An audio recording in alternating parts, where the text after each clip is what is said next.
is it important to identify what is a Lubavitcher or what makes someone Lubavitch? Or It has always been. You read the Frierdiker Rebbe's Schlichus, it's always been a discussion, a conversation. Was is a chassid?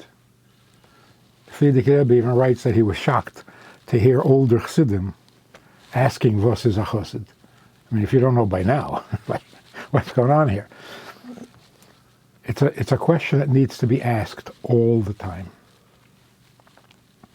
It's just an indication that we're taking it seriously, that we're feeling responsible about it, and that we got to get it right. And when they did that, even in the days of the Rebbe Rashab, there were 4 or 5 different opinions, which is beautiful. It shows that it's a dynamic thing. You know, it's not a one-trick pony,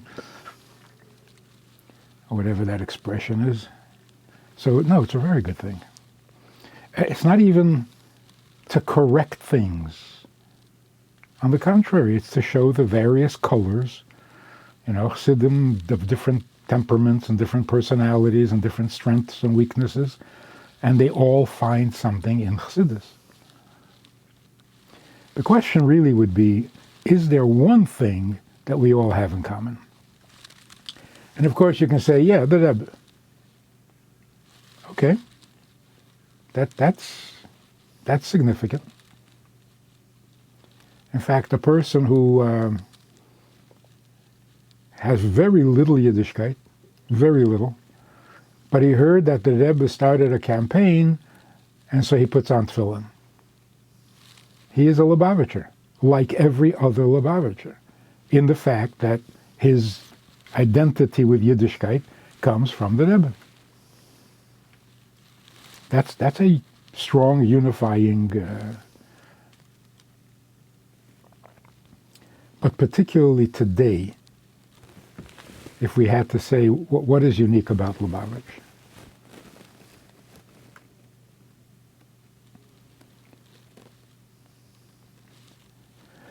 Some people would say, oh, the emphasis on Mashiach, the obsession with Mashiach. Only Lubavitchers have it. But where does that come from? Why?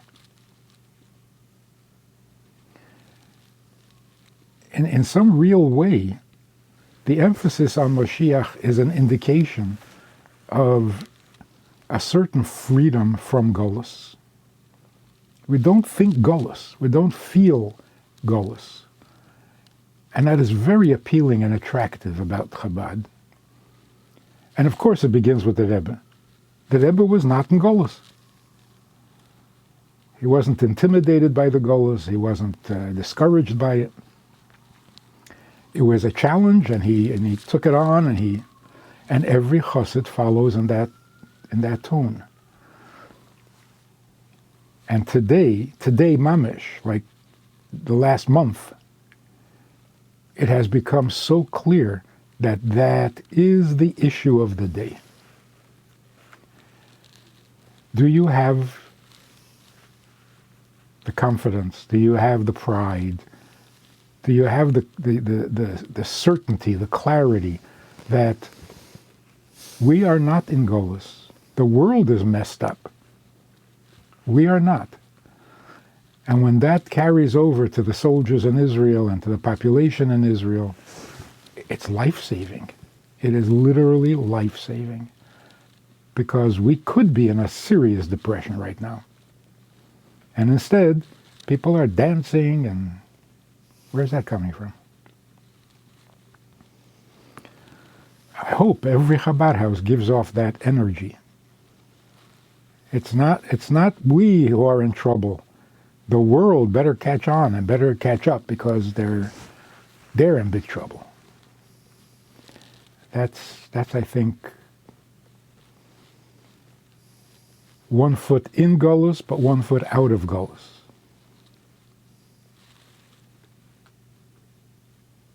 It's crucial. What do you think? Yeah, I'm thinking about what you're saying. I'm not personally not nearly as optimistic, although I am aware that could be because of lack on my part. But just, in terms of separating myself, or trying to separate myself from the actual question, even in that conception of Lubavitch identity, of living Mashiach, having one foot in Gullus, one foot out of Gullus, because the Rebbe was that way. My argument is not that that isn't true, but that is a very high madrega, and it's not something that can be assumed de facto for Lubavitchers. So to use your other example of someone who put on tefillin because the Rebbe said there's a mitzvah to put on tefillin, that's a mitzvah, or that's an identity that's defined by an action. So it's very concrete. So when the Rebbe says that now's the time to put on tefillin, someone who's inspired or touched by that, in a sense, has a very concrete, tangible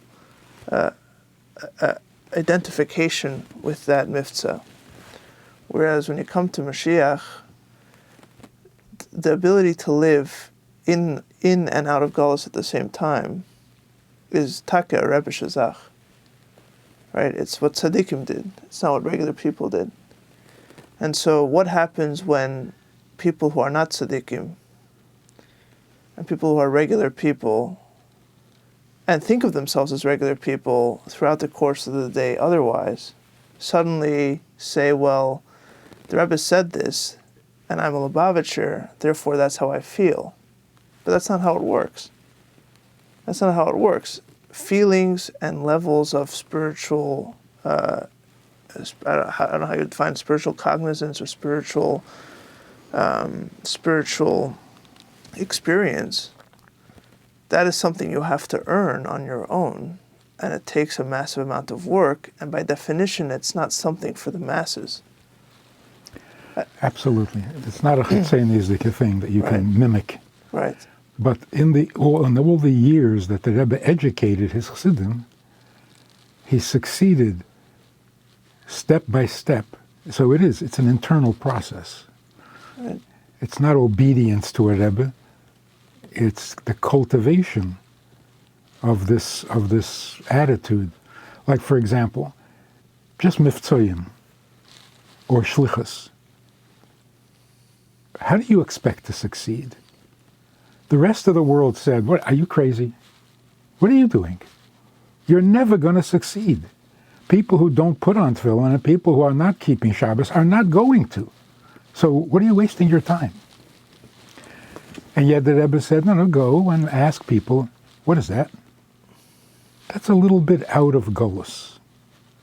Don't be intimidated by the fact that people are not. They will. They want to. It's the truth. Just bring it out. The same is now with the Muhammad. The war in are you crazy? You're starting up with the whole world. How can you do this? You got to compromise. You got to give in. You got to listen. Chabad doesn't think that way. Yeah, but for example, I mean, there's two examples. There's two examples you brought up. There's Schlichus and there's a war. Let's take the first one first. And I hope I'm not doing this just for the sake of being a devil's advocate, but I think it's very important. For the question of Chabad Lubavitch identity. It also makes the conversation more interesting. It makes it interesting. But no, but I'm saying that, it's easy to always just go the other way. But this is something I consistently talk about or think about. I thought about it for many years before I started talking about it, or at least publicly. But when it comes to Schlichus, for example, you spoke about the people that went on Schlichus when it was unheard of or unfathomable and made no sense. Yeah, okay, I could see the argument there. Like, why would they do that? Could they do it just out of obedience?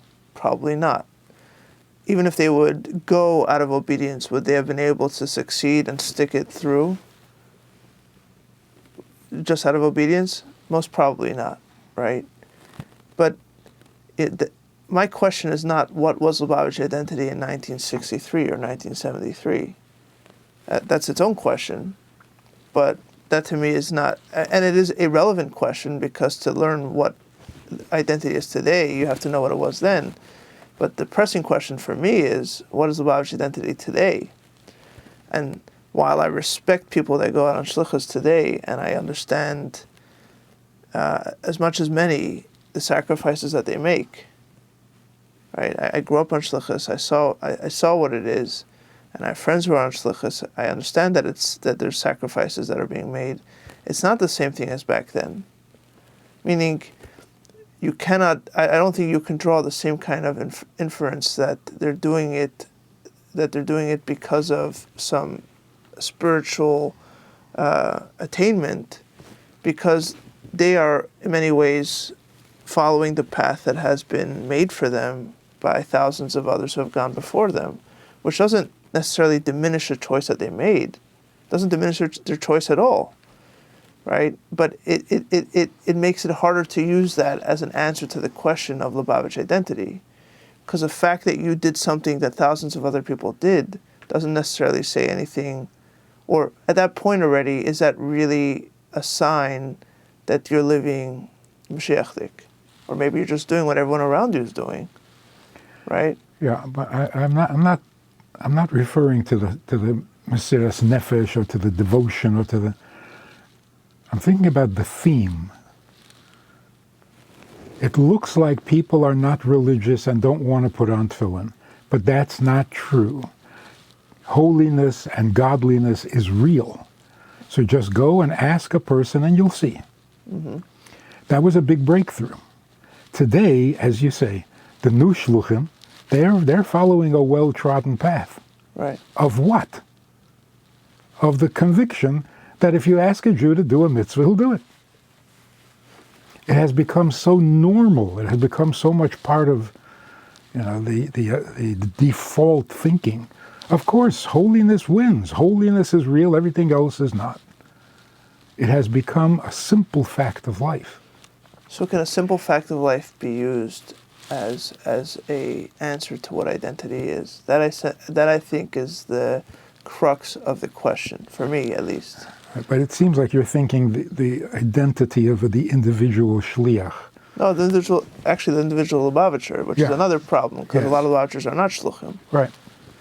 So I'm thinking more that this theme that runs through everything Lubavitchers do. Mm. Our perception of reality is different. Mm-hmm. Yeah. And that's why Mashiach is real. Yes, the world can be holy by tomorrow. And it began with Mitzrayim. It began with Schlichus. Yes, we can make a little piece of the world holy. Right. And now we can make the whole world holy. Right. So that's the Mashiach element. That godliness is, without a doubt, without a question, going to be the new reality. And it's happening step by step. So the fact that soldiers in Israel are enthusiastic and they want to put on tefillin and they're all screaming Baruch Hashem, where does that come from? Well, I don't believe it only comes from Lubavitchers. I mean, there's Nana Nachman people lifting the spirits. There's a whole Thank You Hashem movement out of 5 towns. If anything, I mean, maybe the argument is that those people were influenced by Lubavitchers back in the day. I think so. I don't know. I mean, I don't know the history, but... Well, I remember the history. People were so depressed and so discouraged. You're talking about like in the 6 Day War? Outside of Israel, the whole world. Right. The frum world was so pessimistic. Okay. Yeah. Right? Right. This is never going to work. There's never going to be real Yiddishkeit, and it's over. It died in Europe. And yeah, so if we're not the only ones, that would be very nice. But we're certainly consistent on that theme. God is real, the rest is not. I mean, it's a very interesting question, because what you're basically suggesting, and I don't know if you intend this to be a full answer, but what you're saying is that when it comes to the question of identity or Lubavitch identity, you can first go to a more general identity that right? What does everyone have in common? Right. And what they have in common is something that has essentially been educated to them by the Rebbe over the course of decades, right? And been proven through and brought into action through the Rebbe, through the Schlichus, and so on. Yeah, I don't think one can argue with that. I don't know why one would argue with that.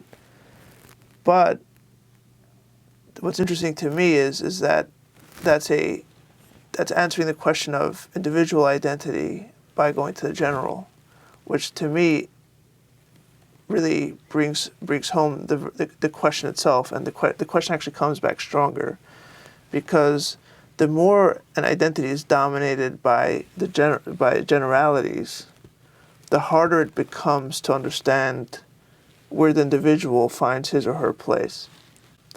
Right? And so this is a question that others have been asking me, and I've been asking, I don't have the answer to it. And it was interesting how you start off with how, like, in the times of the Frierdiker would speak about how the Chassidim back in the day would talk about was a Chassid. It doesn't seem like that question has remained in the fore like it used to be. Like, it seems like there was a lot more doubt, or a lot more space, or a lot more tolerance for the question of was a Chassid. Like, maybe it's this, maybe it's that, and they're all recorded, they're all accepted, or they're all legitimate, and both the asking of the question as well as the different answers. Whereas it seems like today, at least from my vantage point, which is a very different one to yours, of course, right? Many, many years later, and many less things studied, right? It seems like the identity became swallowed up, the individual identity became swallowed up or overpowered by a general identity that's so dominant and so overpowering that question of individual identity and whatever answer may come from it just disappeared. May not be a bad thing. What I'm saying, is that a fair assessment? Yes. Yeah, the emphasis today is much more on what needs to happen than the individual personality of the chassid, of course. I mean, living in a shtetl, there wasn't much happening. It was all the individual. It was all internal pnimis, How do you feel, and when do you feel it, and how much do you feel it, and what do you daven, and how do you daven? It was all very personal, very subjective. I think the Rebbe made it more of a campaign. No, he took it away, the emphasis on the individual. I wasn't there, so I don't know. Well, you ever hear the Rebbe say to somebody, "Why aren't you a Beinani?"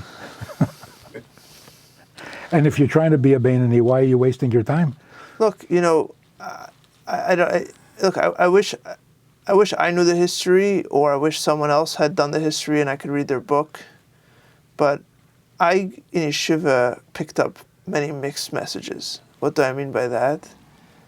I heard things like what you just said, where the Rebbe told Pinya Korf, or told some other chassid, like, stop thinking about what you're thinking and why you're thinking, just do what you need to do, and that will change who you are without, like, change yourself through action, not through over introspection. That was something that clearly was a message that many were told.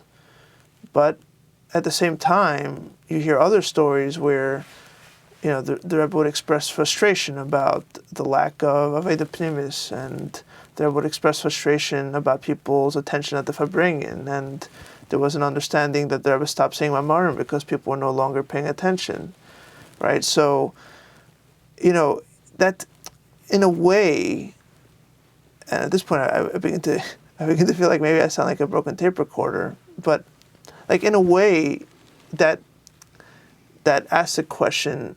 Again, it goes back to the question, because when and it reinforces a question.